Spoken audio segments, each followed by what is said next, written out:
यहाँहरूलाई स्वागत छ मगर पूर्णिमा युट्युब च्यानलमा। बालेन्द्र शाह बालेन, खास गरेर साङ्गीतिक क्षेत्रमा उनलाई बालेन भनेर चर्चा गर्ने रहेछन् र्याप फिल्डमा।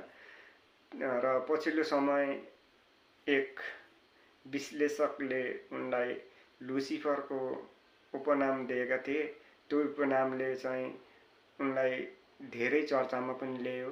त्यो कति सही थियो कति गलत थियो त्यो चाहिँ एउटा मूल्याङ्कन गर्ने विषय हो। र पनि आज म बालेन्द्र शाह बालेनको जीवनीको बारेमा यो भिडियोमा स्पष्ट पार्ने कोसिस गर्नेछु। बालेन शाहको जन्म विक्रम सम्वत 2047 वैशाख 14 गते नरदेवी काठमाडौँमा मधेसी साहु परिवारमा भएको थियो र उनको न्वारानको नाम बालेन्द्र शाह हो। उनी आयुर्वेदिक चिकित्सक डाक्टर रामनारायण शाह र उनकी दोस्रो पत्नी ध्रुवदेवी शाहका कान्छा छोरा हुन्। बालेनको पुर्ख्यौली घर महोत्तरी जिल्लाको एकडाँडा गाउँपालिकामा पर्दछ भने मामाघर धनुषा जिल्लाको जमुनिवास 4 मा पर्दछ। शाहका हजुरबुवा मुनिलाल शाह एक जमिनदार थिए। उनको परिवार अहिले त्रिभुवन विमानस्थल नजिकै रहेको 3 कुनेको गौरी गाउँमा बस्छन्। उनले व्हाइट हाउस इन्स्टिच्युट अफ टेक्नोलोजीबाट सिभिल इन्जिनियरिङमा स्नातक र भारतको कर्नाटकमा स्थित विश्वविद्यालयबाट स्ट्रक्चरल इन्जिनियरिङमा मास्टर गरेका छन्। उनी आफ्नो पेसाको क्रममा देशका 65 वटा जिल्ला भ्रमण गरेका छन्। 2072 सालको भूकम्पपछि उनले उद्धार र राहतको काममा सक्रिय भएर समाजसेवीको रूपमा नक्सा बनाउने कार्य गरेका थिए। उनले सबिना काफ्लेसँग बिहे गरेका छन् र शाहकी एक छोरी पनि छिन् र उनकी श्रीमती पेसाले जनस्वास्थ्य कर्मी हुन्। रुचि सङ्गीत र कवितामा थियो। उनले आफ्नो पहिलो गीत सडक बालक विक्रम सम्वत 2069 मा गाएका थिए र यो गीत उनले कक्षा 9 मा हुँदा लेखेका थिए। काठमाडौँको नगर प्रमुख कसरी बने बालेन्द्र शाह?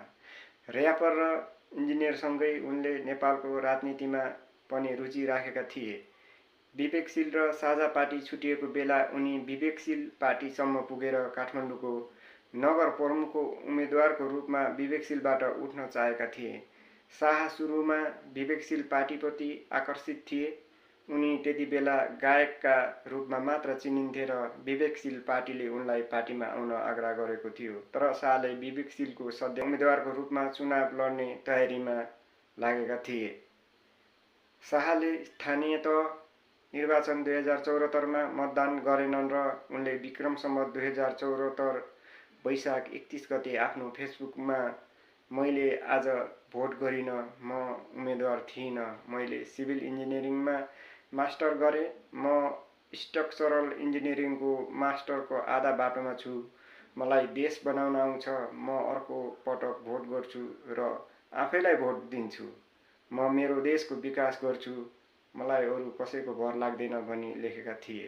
देखियो किनकि उनले 2017 मा नै यो देश मैले बनाउँछु र मैले कसैलाई भोट हाल्दैन, म नै चुनावमा उठेपछि अनि मलाई नै भोट हाल्छु भनेर उनले त्यति बेलै कमिटमेन्ट गरेका थिए र अहिले हेर्नुहोस् नगर प्रमुख बने। त्यसको कार्यकाल नसिद्धिँदा उनले चाहिँ राजीनामा दिएर प्रधानमन्त्रीको उम्मेदवारको रूपमा राजसभा प्रवेश गरेर अहिले यहाँसम्म आएका छन्। त्यसको विकास गर्छु, मलाई अरू कसैको भर लाग्दैन भनी लेखेका थिए। उनले विक्रम सम्वत 2079 वैशाखमा भएको स्थानीय तह निर्वाचन 2079 मा काठमाडौँ महानगरपालिकाको मेयरको पदमा चुनाव लड्ने घोषणा गरेका थिए।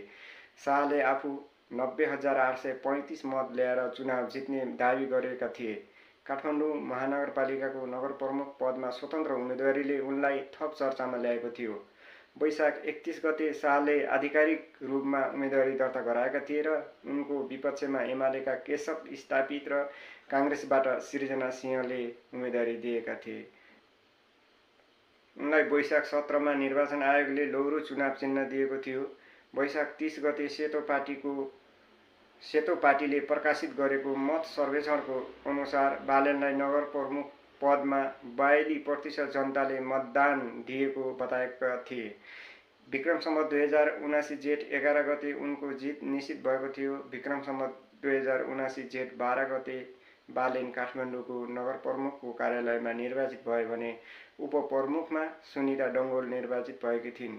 कार्यकाल पुरा नगरिकन शाहले माघ 2082मा मेयर पदबाट राजीनामा दिएर राष्ट्रिय स्वतन्त्र पार्टी आरएसपीमा प्रवेश गरे। त्यसपछि उनी प्रतिनिधि सभा निर्वाचन 2082का लागि पार्टीका प्रधानमन्त्री पदका उम्मेद्वार बने। शाहले झापा निर्वाचन क्षेत्र नम्बर 5बाट उम्मेदवारी दिने निर्णय गरे, जहाँ उनले 4 पटकका पूर्व प्रधानमन्त्री तथा नेपाल कम्युनिस्ट पार्टी एमालेका अध्यक्ष केपी शर्मा ओलीलाई प्रत्यक्ष चुनौती दिए। ओलीले 2064को संविधान सभा निर्वाचन बाहेक 2064 यता भएको सबै निर्वाचनमा यो क्षेत्रबाट विजय हासिल गरेका थिए। 2023को आम निर्वाचनमा मात्र पनि ओलीले 54,319 मत प्राप्त गर्दै 28,576 मतको अन्तरले जित हासिल गरेका थिए। 23 फागुन 2082मा शाह झापा 5बाट प्रतिनिधि सभामा आधिकारिक रूपमा निर्वाचित भएर सोही दिन आफ्नो विजय प्रमाणपत्र प्राप्त गरे। निर्वाचन आयोगले प्रकाशित गरेको अन्तिम नतिजा अनुसार शाहले 68,348 मत प्राप्त गरे, जुन नेपालको संसदीय इतिहासमा हालसम्मकै सबैभन्दा बढी मत हो। यसअघि 2074मा सोही क्षेत्रबाट ओलीले प्राप्त गरेको 57,139 मतको कीर्तिमानीलाई पार गरेको थियो। ओलीको 18,734 मत प्राप्त गरे, जसले शाहलाई 49,614 मतको फराकिलो जित दिलायो। र शाहका गीतहरू यस प्रकार रहेका छन्। सबैलाई हतार छ 2021मा उनले विमोचन गरेका थिए।